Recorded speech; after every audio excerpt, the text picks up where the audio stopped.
Hello guys, स्वागत है आपका सिटीजन जी चैनल पर। और आज आप देखने वाले हो 102 साल पहले 1922 में रिलीज हुई cult classic German silent vampire horror movie Nosferatu a symphony of horror का ब्रेकडाउन, जिसे डायरेक्ट किया था F.W. मर्नो ने और राइटर थे हेनरिक गलीन। अभी इसका रीमेक आया है जिसके चलते ये काफी चर्चा में आ चुकी है, लेकिन इसे लेकर थोड़ी कंफ्यूजन भी है कि ये सबसे पहली वैम्पायर फिल्म थी या नहीं। तो इस वीडियो के बाद सारी कंफ्यूजन दूर हो जाएगी। मैं सारी जानकारी देने वाला हूँ, कैसे इसे ब्रैम स्टोकर की नॉवल ड्रैकुला से चेपा गया, फिर कैसे ये खो चुकी थी, इसे दोबारा डिस्कवर करके रिस्टोर किया गया, और फिर कैसे ये सिनेमा जगत के इतिहास के सबसे मेन पीसेस में से एक बन गई। इसकी लेगेसी क्या रही, वैम्पायर जॉनरा पे इसका क्या इन्फ्लुएंस है, सब कुछ मैं आपको बताने वाला हूँ। इससे जुड़े जो ढेर सारे अनसुने फैक्ट्स हैं वो भी आज सब कुछ क्लियर हो जाएगा। और अगर आपको ये मूवी देखनी है तो यूट्यूब पर मिल जाएगी। तो चलिए अब ज्यादा देर ना करते हुए हॉरर हिस्ट्री क्लास स्टार्ट करते हैं।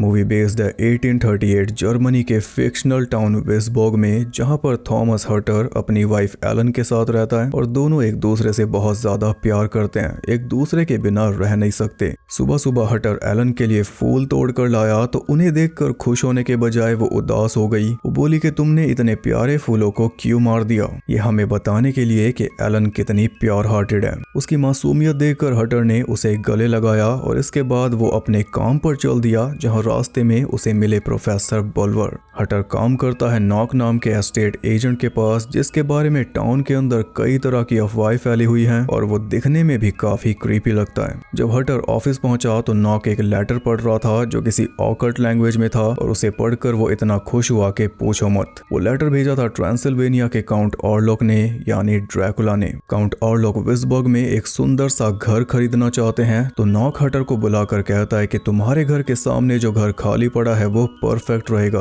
अब जल्दी से ट्रांसिल्वेनिया जाकर ये डील निपटाओ, तो बदले में तुम्हें भी अच्छे खासे पैसे मिल जाएंगे। हटर भी पूरा एक्साइटेड होकर घर पहुंचा और एलन से बोला कि मैं डकैतों और भूतों की धरती पर जा रहा हूँ। काफी अच्छा तरीका है खुशखबरी देने का। ये सुनकर एलन एकदम सदमे में चली गई, क्योंकि आपको पता ही है वो नाजुक दिल है। तब हटर ने उसे समझाया और फिर उसे अपने दोस्त हार्डिंग और हार्डिंग की बहन रूथ के सहारे छोड़कर वो सफर पर निकल गया। पूरा दिन धक्के खाने के बाद वो बंजर पहाड़ों तक पहुंच चुका था और रात होते ही कुछ खाने पीने के लिए एक इन में रुका। ये जो स्क्रीन अचानक से ब्लू टिंट हो गई है, इसका मतलब है कि अंधेरा हो चुका है। इनमें जाकर वो बोला कि जल्दी से खाना लाओ, मुझे काउंट ऑरलॉक के कैसल में जाना है। और बस ऑरलॉक का नाम सुनते ही वहां मौजूद एक एक इंसान डर के मारे कांप उठा। इनके ओनर ने हटर को सलाह दी कि और आगे मत जाओ, इन जंगलों में वेयरवुल्फ भटकता है। हटर को लगा कि वो मजाक कर रहा है, पर तभी वेयरवुल्फ की आवाज आ गई, जिससे बाहर खड़े घोड़े भी डर गए और अंदर बैठे इंसान भी। वेयरवुल्फ हमें दिखाया भी गया, जो कि असल में एक हाइना है, लेकिन उस टाइम ऑडियंस को पता थोड़ी था कि वेयरवुल्फ कैसा दिखता है या उसे कैसा इमेजिन करना है। सेम केस वैम्पायर के साथ है। आज तो हम आदी हो चुके हैं, वेयरवुल्फ और वैम्पायर्स इतने ज्यादा कॉमन हो चुके हैं पॉप कल्चर में, लेकिन ये उस टाइम की बात है जब ये नाम कॉमन नहीं थे। ये दिखते कैसे होंगे वो तो दूर की बात थी। तो वेयरवुल्फ के नाम पे हाइना दिखा दी, यानी एक अनयूजुअल सा जानवर दिखा दिया, और जनता उससे भी डर गई। आज भी कोई फिक्स थोड़ी है कि वैम्पायर ऐसा ही दिखेगा या वेयरवुल्फ ऐसा ही दिखेगा। कोई कैसे भी इमेजिन करके हमारे सामने रख सकता है। तभी लोग भेड़िया देख के भी खुश हैं और हाउलिंग देख कर भी। सब नहीं है, पर समझ ही गए होंगे मैं क्या कहना चाह रहा हूँ। ये जो अननोन का डर है कि वो आ जाएगा, वो खा जाएगा, वो जंगल में भटकता है, मतलब कि हमारे जैसा नहीं है, हमसे अलग है, अदर है। आप उस अदर का शुरुआती चित्रण देख रहे हो। वेयरवुल्फ का देख लिया, अभी वैम्पायर का भी देखोगे। ये 102 साल पुरानी बात है, एक शताब्दी पहले, जब लोगों के दिमाग में इस अननोन की कोई इमेज नहीं थी। किसी ने सोचा भी नहीं था कि स्क्रीन पे ऐसा कुछ देखने को मिलेगा। जो अननोन है उसे भी हम चलता फिरता देख पाएंगे। जितना इसके बारे में सोचोगे उतना फैसिनेट करेगा। खैर, रात बिताने के लिए हटर उसी इन में रुक गया और वहां पर उसे एक किताब मिली जिसमें इन्हीं सब चीजों का जिक्र था, वैम्पायर्स, भूत, काला जादू वगैरह। उसमें लिखा हुआ था नॉस्फेराटू वैम्पायर के बारे में, एक ऐसा क्रिएचर जो इंसानी खून पीकर जिंदा रहता है। वो आया कहां से उसके बारे में हम आगे बात करेंगे। बस बस ये जान लो कि ये नया नया वैम्पायर कॉन्सेप्ट है और अगले 100 सालों में इसमें बहुत कुछ ऐड होगा जो हम देख चुके हैं, यानी कि इसकी रेड पिटने वाली है। खैर अगली सुबह हटर पूरे जोश के साथ उठा और उठते ही उस किताब को उसने दूर फेंक कर मारा। आप देख सकते हो सूरज उगने और सूरज ढलने का कलर अलग है, रात का अलग और दिन का अलग। दिन में अपनी घोड़ा गाड़ी में सवार होकर वो आगे बढ़ गया, लेकिन टांगे वाले ने उसे मंजिल तक नहीं छोड़ा। सूरज ढलने लगा था इसलिए बाईपास पर ही उतार दिया, क्योंकि आगे जाने से हर कोई डरता है सिवाय हटर के।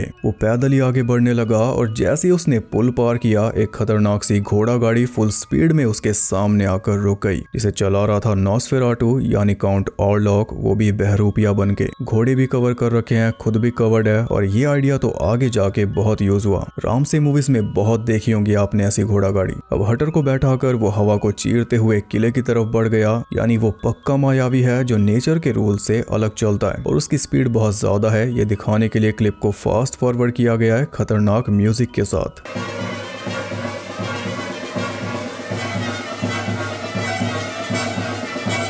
उसने सीधा किले पर जाकर ब्रेक मारी और हटर को उतारकर उसी स्पीड से वापस लौट गया। हटर किले की तरफ बढ़ा तो किले का बड़ा सा दरवाजा अपने आप खुल गया और सामने पलके बिछाए खड़ा था काउंट ऑरलॉक। हाँ भाई बिल्कुल पहचान में नहीं आ रहा। डिसीविंग गेम तो बहुत तगड़ी है आपकी, एक बार इसकी क्रीपी चाल देखो।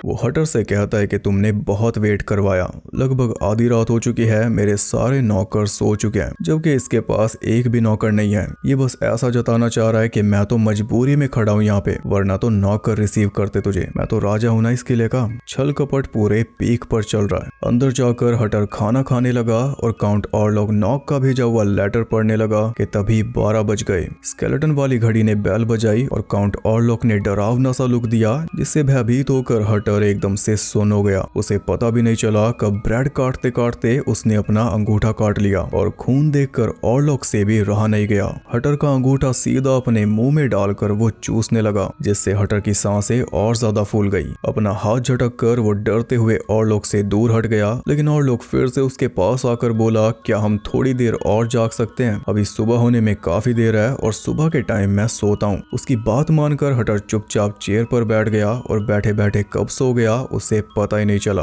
सुबह होने पर जब उसकी आंख खुली तब ऑरलॉक आसपास नहीं था, क्योंकि वो सोने जा चुका है। हटर ने एक अजीब चीज नोटिस की कि उसकी गर्दन पर 2 पंचर जैसे निशान थे। उसे लगा कि शायद मच्छर ने काटा होगा, लेकिन हम जानते हैं कि नॉसफेराटू अपने 2 पैने दांतों से इसका खून पी गया। वैसे भी लजीज ब्रेकफास्ट सामने रखा था, इसलिए सारी चिंताएं भुलाकर हटर उस पे टूट पड़ा। फिर उसने एलन के लिए लेटर लिखा, जिसमें सब कुछ बता दिया कि 2 मच्छरों ने मेरी गर्दन पर काटा है, एकदम हिसाब से पैरेलल। पर एक और खास बात उसने ये बताई कि मुझे बुरे सपने आ रहे हैं, लेकिन तुम चिंता मत करना। किस्मत से डाकिया भी वहां से गुजर रहा था, तो हटर ने वो लेटर डाकिया को पकड़ा दिया। ऐसी पूरा दिन बीत गया और रात होते ही नॉसफेराटू फिर से बाहर निकल आया। हटर उसे कुछ जरूरी पेपर्स दिखा रहा था कि तभी बैग में से एलन की फोटो निकल कर गिर गई और फोटो देखते ही नॉसफेराटू उस पे मोहित हो गया। उसे एलन का गला पसंद आ गया, क्योंकि खून वहीं से पीना है। उसने हटर को भी बोल दिया कि तुम्हारी वाइफ का गला कितना सुंदर है, और हटर एक वर्ड भी अटर नहीं कर पाया। बस फिर गले के बेसिस पर डील डन हो गई। अब जल्दी एलन के पास वापस पहुंच जाऊंगा, ये सोचकर हटर सोने जा रहा था, तभी बैग के अंदर से उसे वही किताब मिल गई जिसे उसने इन के अंदर फेंक कर मारा था। उस किताब में नॉसफेराटू के बारे में जो लिखा था वो ऑरलॉक से कुछ ज्यादा ही मेल खा रहा था। जैसे कि रात के टाइम नॉसफेराटू अपने विक्टिम्स का खून पीता है,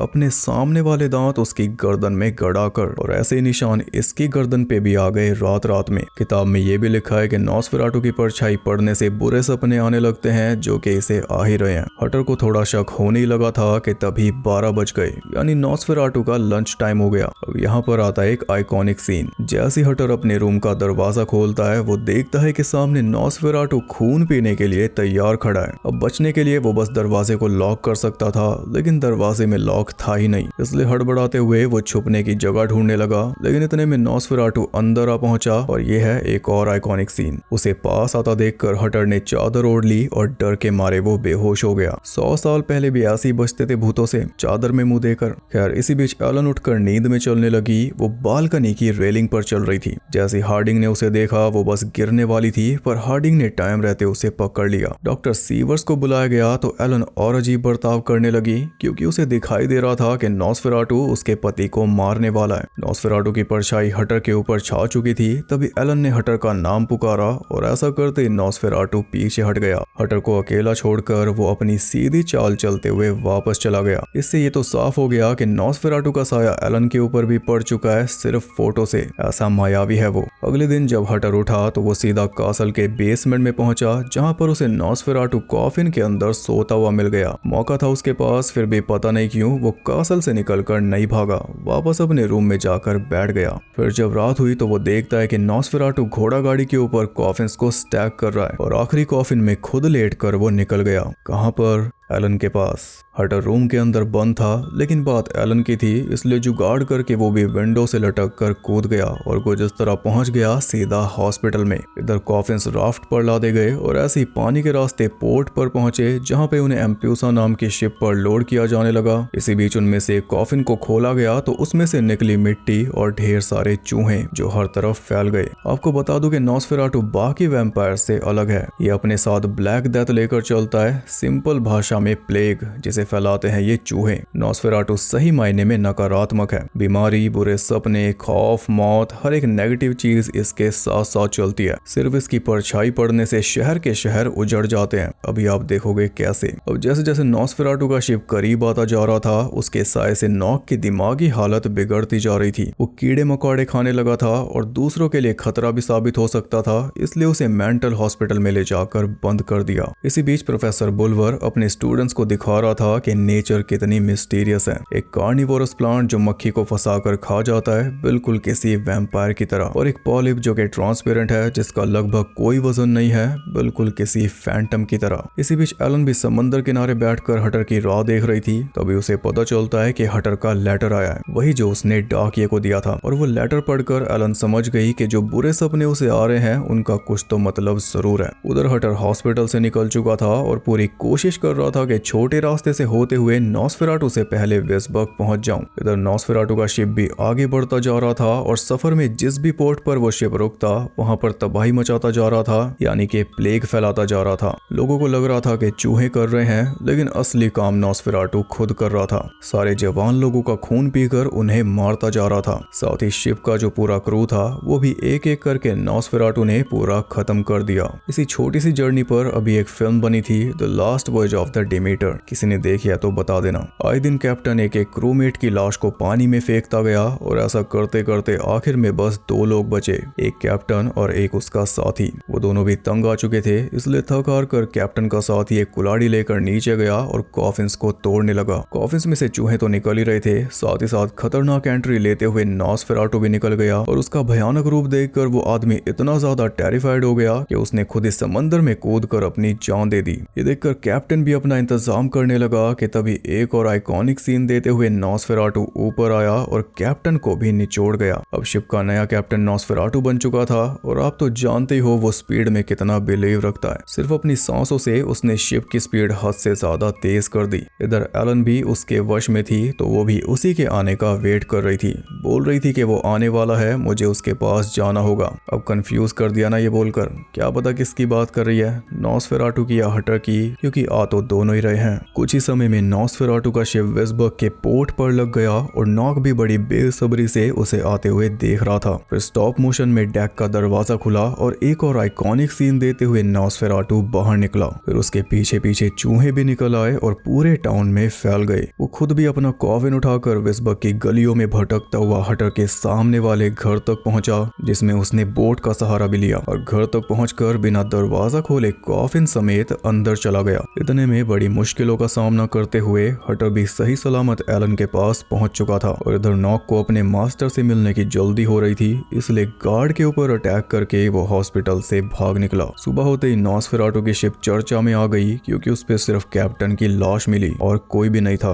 लेकिन जो शिप का रजिस्टर था उससे पता चल रहा था कि शिप के ऊपर 8 लोग थे, तो वो सब कहाँ गए, इस बात का हिंट भी उसी रजिस्टर में था। उसमें डे वाइज सब कुछ लिखा हुआ था कि कैसे नॉसफेराटू ने अपना कहर मचाया। पहले एक सेलर को बुखार हुआ, फिर अगले दिन किसी को डेक में एक अजीब पैसेंजर दिखाई दिया और 10वें दिन शिप के अंदर चूहे मिल गए जिनसे प्लेग फैलने का खतरा था। Last voyage of the Demeter का प्लॉट है ये। अब प्लेग का नाम सुनते ही डॉक्टर ने भारी चिंता जताई। वो बोला कि सब अपने घर जाकर खिड़की दरवाजे बंद कर लो। पूरे टाउन में अनाउंसमेंट करवा दी गई कि जिस किसी को भी प्लेग के लक्षण है उसका हॉस्पिटल में जाना मना है। ऐसा इसलिए किया जा रहा है ताकि ये बीमारी फैले ना, लेकिन बीमारी तो फैल के रहेगी क्योंकि नॉसफेराटू का साया जो पड़ चुका है इस टाउन के ऊपर। आए दिन लाशें उठने लगी, एक एक करके सारे घर वीरान होने लगे। नॉसफेराटू की एक खास बात यह भी है कि वो और किसी को वैम्पायर में नहीं बदलता, यानी कि अपनी फौज नहीं बनाता, बस खून पीकर लोगों को मार देता है। फिलहाल हर रात नया शिकार कर रहा है। इतनी मौतें देखकर एलन भी डिस्टर्ब हो चुकी थी।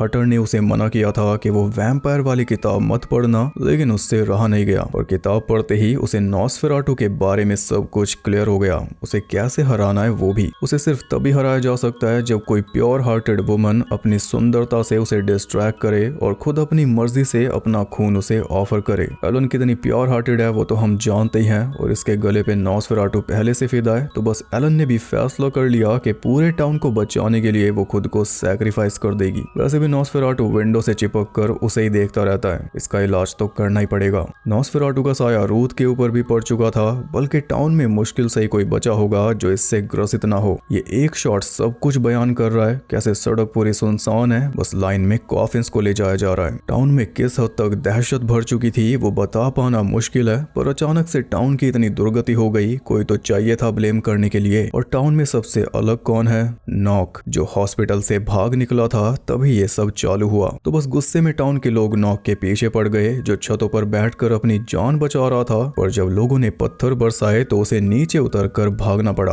उसने बचने की बहुत कोशिश की, लेकिन आखिर में उसे पकड़ लिया गया। रात में नॉसफेराटू फिर से विंडो से चिपक चुका था और वो चाह रहा था कि एलन अपनी विंडो खोलकर उसे इनवाइट करे, तो एलन ने भी ये कदम उठा लिया। विंडो खोलते ही वो बीमार होने का नाटक करने लगी और हटर को बोली कि प्रोफेसर बुलवर को बुला कर लाओ। फिर जैसी हटर घर से बाहर निकला, उधर से नॉसफेराटू घर में एंटर हो गया। और ये परछाई वाला सीन तो बहुत ज्यादा फेमस है, आज तक भी ये हर तरह की मूवी में यूज होता है। सबसे फेमस सीन है इस मूवी का। नॉसफेराटू एलन के पास पहुंचा और अपनी परछाई से ही उसने एलन का दिल जकड़ लिया। वैम्पायर्स अपनी परछाई का भी यूज कर लेते हैं, ये भी काफी कॉमन हो चुका है आजकल। अंधेरे कोने में सिमट कर वो एलन का खून पीने लगा, बस इसी तरह उसका अंत होना था। खून पीने में इतना व्यस्त था कि उसने ध्यान ही नहीं दिया कि कब सुबह हो गई। सूरज निकल आया, तब जाकर उसे एहसास हुआ कि आज तो गए। रियलाइजेशन वाला चेहरा देखो। नॉक को भी एहसास हो चुका था कि मास्टर की महानता खत्म हो गई। वो जल्दी से बचकर निकलने की फिराक में था, लेकिन जैसे ही उसके ऊपर सनलाइट पड़ी वो एक ही पल में वैनिश होकर धुआं हो गया। वैम्पायर लोर का सबसे मेन पॉइंट है कि सनलाइट से वैम्पायर मर जाते हैं, वो इसी मूवी की देन है। यहीं से ये ट्रेडिशन स्टार्ट हुआ था, वो भी मजबूरी में। आगे बताऊंगा अच्छे से, फिलहाल एंडिंग पर आते हैं। हटर बुलवर को लेकर घर पहुंचा और उसके सामने ही एलन ने दम तोड़ दिया। ये प्रेम कहानी कुछ इस तरह खत्म हुई और नॉसफेराटू के मरते ही उसका कैसल भी तबाह हो गया। मौत का पंछी जिंदा सूरज की रोशनी के आगे नहीं टिक पाया। बस इसी के साथ ये मूवी खत्म हो गई। 100 साल बाद भी इस मूवी का कोई तोड़ नहीं है। आजकल एस्थेटिक का क्रेज है, लेकिन 100 साल पहले बनी इस मूवी का एक एक शॉट एस्थेटिक है, चाहे कोई भी फ्रेम उठा लो। गॉथिक हॉरर जो है, जो कि टिम बर्टन का पूरा स्टाइल है, उसकी जड़ें भी यहीं से आती हैं। सेंचुरी बीत गई, दुनिया इधर से उधर हो गई, टेक्नोलॉजी इतनी एडवांस हो गई, वैम्पायर्स एकदम घिस गए, लेकिन इस मूवी की चमक आज भी वैसी है। मेन रीजन ये भी है कि ये सेट पर शूट नहीं हुई, रियल लोकेशंस पर शूट हुई है, तो बस उसी का मैजिक फिल्म के अंदर कैद हो चुका चुका है और बाकी काम मैक्स श्रैक ने किया है नॉसफेराटू के रोल में अल्टीमेट परफॉर्मेंस देकर। बाकी बातें बाद में करेंगे, पहले सबसे मेन सवाल पर आते हैं, क्या ये दुनिया की सबसे पहली वैम्पायर मूवी है? जवाब है नहीं। तो बात कुछ ऐसी है कि 1897 में ब्रैम स्टोकर की नॉवल आई थी ड्रैकुला, उससे गॉथिक हॉरर ट्रेंड में आ गया था, जिसके चलते ऐसी मूवीज बनना स्टार्ट हो गई थी। 1920 में ड्रैकुला नाम से एक रशियन मूवी बनी थी, लेकिन वो मूवी खो चुकी है और उसे गिनती में गिना भी नहीं जाता क्योंकि उसके एग्जिस्टेंस का कोई सबूत ही नहीं है, कोई फुटेज या सेट की कोई इमेज कुछ भी नहीं है। लेकिन उसके अगले साल 1921 में बनी थी हंगेरियन मूवी ड्रैकुला हलाला। ये मूवी भी खो चुकी है, लेकिन ये रिलीज हुई थी, तो इसका मतलब है कि नॉसफेराटू पहली वैम्पायर मूवी नहीं है, ना ही पहली ड्रैकुला मूवी है। हालांकि नॉसफेराटू भी खो गई थी, पर बाद में इसे रीडिस्कवर कर लिया गया, जिस वजह से आज इसकी चर्चा हो रही है, वरना इसका भी नाम मिट जाता। इस फिल्म का सिनेमा और हॉरर पे इतना ज्यादा इन्फ्लुएंस है, लेकिन सोचो अगर ये भी बाकी मूवीज की तरह लॉस्ट रहती तो क्या होता, और जो मूवीज आज भी लॉस्ट हैं वो इससे भी ज्यादा अच्छी हो तो क्या पता उनकी ज्यादा तारीफ बनती हो। लेकिन ये तो हमें कभी पता नहीं चलेगा, क्योंकि हैरान कर देने वाला फैक्ट यह है कि 1920 से पहले दुनिया भर में जितनी भी मूवीज बनी थी उनमें से 90% मूवीज खो चुकी हैं। नॉसफेराटू कैसे खो गई थी और कैसे वापस आई, वो जानने के लिए हमें जाना होगा इसकी हिस्ट्री में।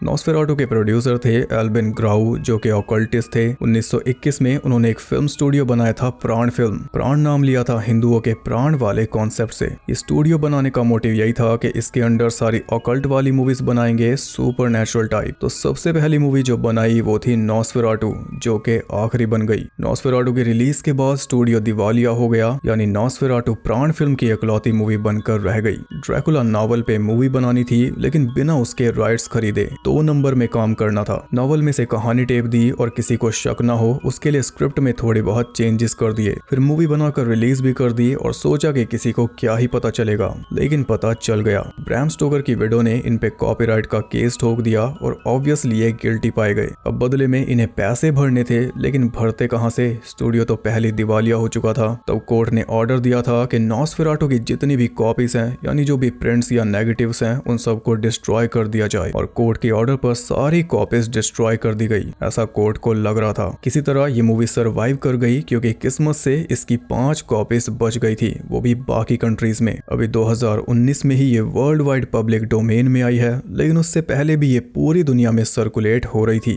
जिनके पास भी इसकी कॉपीज बची थी, उन्होंने एफर्ट करके मल्टीपल कॉपीज को जोड़कर इसे रीस्टोर करके एक नया वर्जन बनाया, क्योंकि उससे पहले इसका black and white bootleg version circulate हो रहा था। और 1981 तक यूएस, यूरोप और ऑस्ट्रेलिया में इस मूवी के कई सारे वर्जन्स बन चुके थे, यानी किसी ने थोड़े से चेंजेस करके रीस्टोर करवा ली और फिर उसे कॉपीराइट करवा लिया। इसका मतलब यह है कि जो ओरिजिनल मूवी थी वो हम में किसी ने भी नहीं देखी, ना ही कभी देख पाएंगे, क्योंकि ये जो नए वर्जन्स हैं इनका बैकग्राउंड म्यूजिक दोबारा बनाया गया है। ओरिजिनल म्यूजिक तो बचा ही नहीं था और इनकी स्पीड भी अपने हिसाब से फिक्स की गई है। साथ ही इन पे टेंट लगाया गया है दिन की अलग अलग टाइमिंग्स दिखाने के लिए, और बीच में जो सबटाइटल्स आते हैं वो भी दोबारा बनाए गए हैं, तभी इतने नए लगते हैं। यानी ओरिजिनल मूवी की वाइब क्या थी वो हमें कभी पता नहीं चलेगा। अब जरा आते हैं डिफरेंस पर। ड्रैकुला नॉवल और नॉसफेराटू मूवी में क्या क्या फर्क है।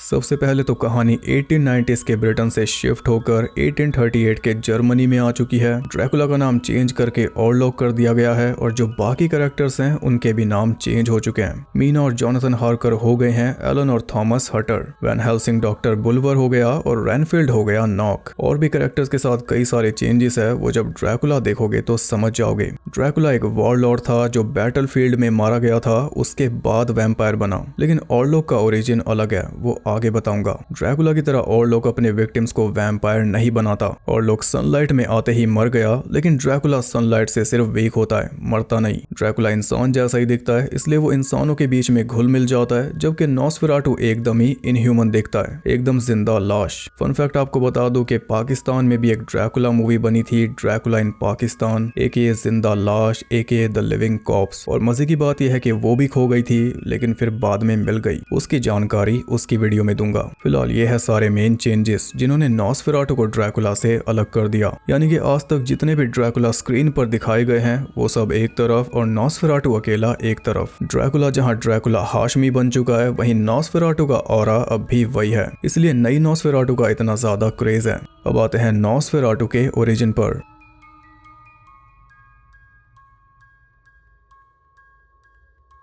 मूवी में बताया गया है कि नॉसफेराटू बेलाइल की क्रिएशन है, सेटन का खास डीमन। और साथ में ये भी बताया गया है कि वैम्पायर जहां भी जाता है उस जगह की मिट्टी साथ लेकर जाता है जहां पर उसे मरने के बाद दफनाया गया था। इससे पता चलता है कि मरने से पहले और लोग काला जादू प्रैक्टिस करता था, यानी बेलाइल को वर्शिप करता था। फिर जब मरने के बाद उसे दफना दिया गया तो बेलाइल ने उसे दोबारा जिंदा कर दिया एज अ वैम्पायर, ताकि वो धरती पे ब्लैक डेथ फैला सके। यह है नॉसफेराटू का सैटेनिक ओरिजिन। तभी वो ऑकल्ट वाली भाषा में लेटर लिख रहा था और वो लैंग्वेज थी इनोकियन लैंग्वेज। अब बात करते हैं इसके थीम के बारे में।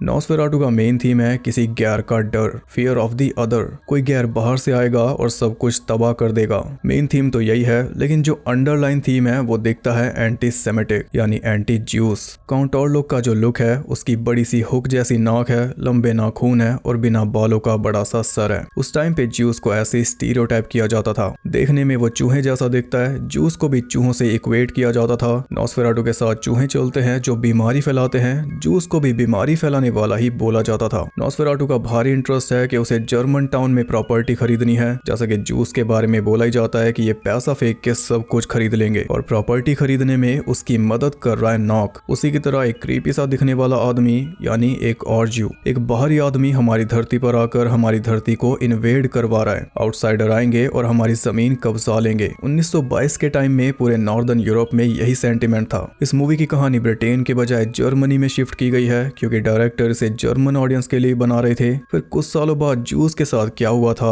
वो सब जानते ही हैं। अब डायरेक्टली तो कहा नहीं जा सकता, लेकिन अंडरटोन तो यही है। लेकिन कई लोगों का ऐसा भी कहना है कि डायरेक्टर FW मर्नो ज्यूस के साथ एकदम फ्रेंडली थे, और जिस एक्टर ने नॉक का रोल किया है वो खुद जूइश है। बाकी आपके ऊपर है, आपको क्या लगता है।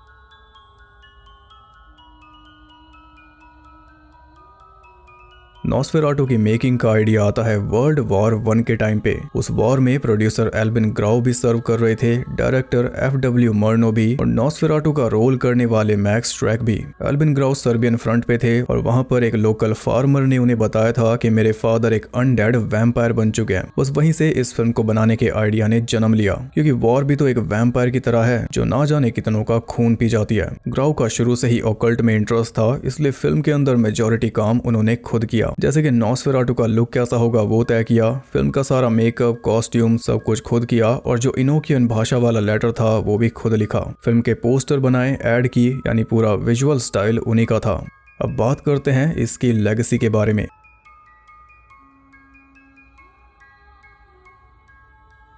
1979 में इसका रीमेक आया था, नॉसफेराटू द वैम्पायर। उसका सीन थोड़ा अलग है, वो कभी बाद में बताऊंगा, लेकिन मूवी वो भी अच्छी है। 2014 में इसका एक और रीमेक अनाउंस हुआ था, जिसमें डग जोन्स को नॉसफेराटू का रोल मिला था। अभी सितंबर 2024 में वो रीमेक रिलीज हुआ है, और आप उसे रीमिक्स कह सकते हो। 2015 में एक और रीमेक अनाउंस हुआ था रॉबर्ट एगर्स द्वारा, जो अभी 25 दिसंबर को रिलीज हो चुका है। इसके अलावा पॉप कल्चर में भी नॉसफेराटू काफी फेमस है। जैसे 1979 में एक एल्बम आई थी नॉसफेराटू, वो इसी मूवी को होमाज था। स्टीफन किंग की मिनी सीरीज सेलम स्लॉट का जो मेन वैम्पायर है कर्ट बार्लो, उसका लुक पूरी तरह नॉसफेराटू से इंस्पायर्ड है, जिसके ऊपर अभी मूवी भी आई है। मिनी सीरीज की वीडियोस आप देख सकते हो, आपको चैनल पे मिल जाएंगी। 1989 में आर्टसॉइड की एल्बम आई थी नॉसफेराटू। वैम्पायर द मैस्कुरेड नाम की गेम में भी नॉसफेराटू क्लैन है। Are you afraid of the dark season 2 episode 2 the tale of the midnight madness पूरा नॉसफेराटू स्पेशल है। उसमें नॉसफेराटू की स्पेशल स्क्रीनिंग रखी जाती है, और नॉसफेराटू स्क्रीन से बाहर निकलकर असली दुनिया में आ जाता है। नॉसफेराटू कई बार स्पॉन्ज बॉब में दिखाई दे चुका है। ग्रेवयार्ड शिफ्ट वाले एपिसोड में जो क्रस्टी क्रैब की लाइट्स को बार बार फ्लिकर कर रहा था, वो एंड में रिवील होता है नॉसफेराटू।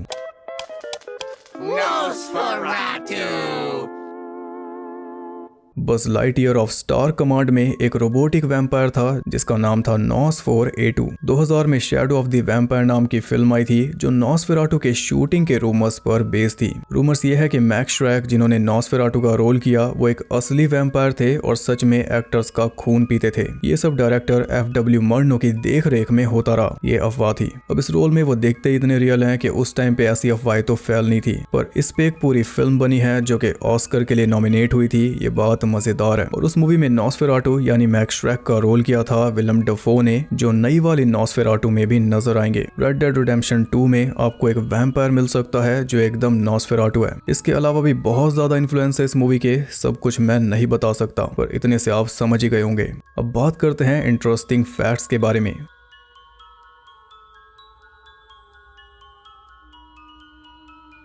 इतनी बड़ी मूवी में नॉसफेराटू 9 मिनट से भी कम के लिए दिखाई दिया और पूरी मूवी में सिर्फ एक बार पलक झपकाते हुए दिखाई दिया। मूवी के अंदर जितना भी आपने एक्सटीरियर देखा, यानी जो घर वगैरह देखे, जो भी क्रीपी सी बिल्डिंग्स थी, वो सारी रियल थी और 102 सालों बाद भी वैसी की वैसी है, यानी आज भी प्रिजर्व्ड है। ज्यादा हॉरर की वजह से स्वीडन में ये मूवी बैन हो गई थी। 1972 में जाकर बैन हटा था। जिस एक्ट्रेस ने रूथ का रोल किया उसने मूवी का एक सीन बताया था जिसमें वो नॉसफेराटू से बचते हुए समंदर किनारे भाग रही है, लेकिन वो सीन मूवी के किसी भी वर्जन में नहीं है, ना ही ओरिजिनल स्क्रिप्ट में है। लेकिन मुझे ऐसा लगता है कि वो सीन शूट हुआ होगा। ऐसे और भी कई सारे सीन्स हैं जो शूट हुए थे लेकिन मूवी में नहीं डल पाए, बल्कि उन सब सीन्स को जोड़कर मूवी का एकदम अलग ही वर्जन रिलीज हुआ था कहीं पे। कहां पे हुआ था ये भी मुझे याद नहीं है। 1988 में वर्नर हर्जोग ने टेरी ग्रोस को बोला था कि ये आज तक बनी सबसे महान जर्मन फिल्म है। हर्जोग ने ही इसका पहला रीमेक बनाया था। कुछ अमेरिकन पब्लिकेशंस का ये कहना था कि इस फिल्म की मार्केटिंग बूस्ट करने के लिए एक्टर का फेक नाम रखा गया है मैक्स श्रैक, क्योंकि जर्मन में श्रैक का मतलब होता है टेरर। तो ये रूमर था कि नॉसफेराटू का रोल किसी फेमस एक्टर ने किया है, बस मेकअप में पता नहीं चल रहा और इसी का फायदा उठाकर उसे फेक नाम दिया जा रहा है ताकि फिल्म की मार्केटिंग हो जाए। जबकि मैक्स श्रैक उनका असली नाम था और वो एक अच्छे खासे स्टेज एक्टर थे। फेशियल स्ट्रक्चर के अलावा उनकी हाइट 6 फुट 3 थी, इसीलिए उन्हें ये रोल मिला, वरना वो पहली चॉइस नहीं थे। मूवी शूट हुई थी अगस्त और अक्टूबर 1921 के बीच। ऐसा बोला जाता है कि नॉसफेराटू एक रोमेनियन वर्ड है जिसका मतलब होता है वैम्पायर या फिर दी ऑफेंसिव वन, लेकिन इस वर्ड का ओरिजिन क्या है वो कोई नहीं जानता। नॉसफेराटू के कासल के लिए 2 कासल यूज हुए थे, कैक्टाइस और ओरावा कासल्स। कैक्टाइस जो एंड में दिखाया जाता है, जो तबाह हो चुका था, वो वही कासल है जिसमें एलिजाबेथ बैथरी को कैद किया गया था, जो कि जवान लड़कियों के खून का यूज करती थी जवानी पाने के लिए। और ऐसा माना जाता है कि ड्रैकुला के कैरेक्टर के लिए ब्रैम स्टोकर की इंस्पिरेशन वही थी। नॉसफेराटू के शिप का नाम था एम्प्यूसा, जो कि ग्रीक माइथोलॉजी में एक शेप शिफ्टिंग फैंटम है। मूवी में हमें फैंटम का भी नमूना दिखाया जाता है और वैम्पायर का भी, वो भी नेचर के मुताबिक। ये सबसे पुरानी ड्रैकुला फिल्म है जो आज भी वजूद में है और सबसे पहली ड्रैकुला फिल्म जो रिलीज हुई थी। ड्रैकुला हलाला 1921 में शूट हुई थी लेकिन रिलीज हुई थी 1923 में। 4 मार्च 2022 को इसकी 100 साल की एनिवर्सरी मनाई गई थी। ये गिलेर्मो डेल टोरो की फेवरेट फिल्म्स में से एक है। ऑरलॉक नाम शायद जर्मन वर्ड ऑरलॉक से लिया गया है जिसका मतलब होता है वॉर। ये मूवी वॉर का ही नतीजा है। इस फिल्म की एंडिंग स्पेशली इसीलिए चेंज की गई थी कि भारी जुर्माना ना भरना पड़े, लेकिन वही एंडिंग आज वैम्पायर्स के लिए मेन हो चुकी है। इतिहास में पहली बार कोई वैम्पायर ऐसे मरा था, वो भी मजबूरी में। तो ये थे ढेर सारे अनसुने फैक्ट्स। आई होप आपको पसंद आए। वैसे मैं और भी बहुत कुछ बताना चाहता हूँ लेकिन फिर ये वीडियो 1 घंटे से ऊपर जाएगी, इसलिए जो कुछ भी मेन था वो सब मैंने आपको बता दिया। अब नॉसफेराटू अननोन नहीं रहा, पर अगर फिर भी आपका कोई डाउट है तो आप कॉमेंट में पूछ सकते हो। आपको ये वीडियो कैसी लगी कॉमेंट करके जरूर बताना और अगली हॉरर हिस्ट्री की क्लास में किसे फीचर किया जाए वो भी बता देना। वीडियो पसंद आई तो एक लाइक कर देना, उससे मेहनत वसूल हो जाएगी। और ऐसी और इन्फॉर्मेटिव और यूनिक वीडियोस देखने के लिए चैनल को सब्सक्राइब करके बेल नोटिफिकेशन को ऑल पर सेट कर लो ताकि नोटिफिकेशन भी फोन की विंडो से चिपकी रहे। और ज्यादा कनेक्टेड रहने के लिए आप मुझे इंस्टाग्राम पर फॉलो कर सकते हो, वहाँ आपको बहुत कुछ जानने के लिए मिल जाएगा और साथ ही बाकी जगहों पर भी जिनके लिंक्स आपको मिल जाएंगे नीचे। मैं आपसे मिलूंगा अगली वीडियो के साथ, तब तक के लिए सबको बाय।